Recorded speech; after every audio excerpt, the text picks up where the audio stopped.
मैले चाहिँ आज फेरि एउटा रेसिपी लिएर आएको छु। यो चाहिँ केटाकेटीको हो।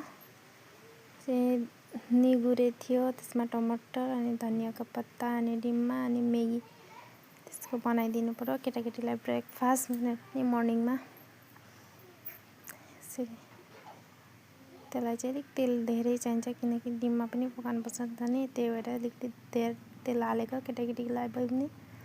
अनि प्याजको पत्ता हाले फास, त्यहाँबाट निगुरे, त्यहाँबाट टमाटर हालिदिए। अब यिनीहरूलाई मजाले पाक्ने गरी पकाउनु पर्यो। यो मजाले गोल्नु पर्यो। अलिअलि केटाकेटीले देख्यो भने त खाँदैनन्। फेरि टमाटरहरू त्यो निगुरेहरू देख्नु भएन नि त। त्यो मजाले पाकुन्जेलसम्म, मजाले गोलुन्जेलसम्म पकाउनुपर्छ। अनि यहाँ अब डिम्मा हालिदिन्छु। मैले घोलेर राखेको थिएँ त्यो दुईवटा डिम्मा चाहिँ।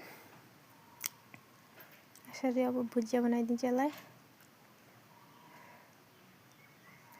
यसरी मजाले चलाएर भुजिया बनाइदिन्छु केटाकेटीले। अनि त्यतिखेर हरियो परियो पनि खाए हुन्छ अनि अन्डा पनि खाए हुन्छ। अनि मैगीसित मैगी त यसरी पनि खान्छ नै केटाकेटीले।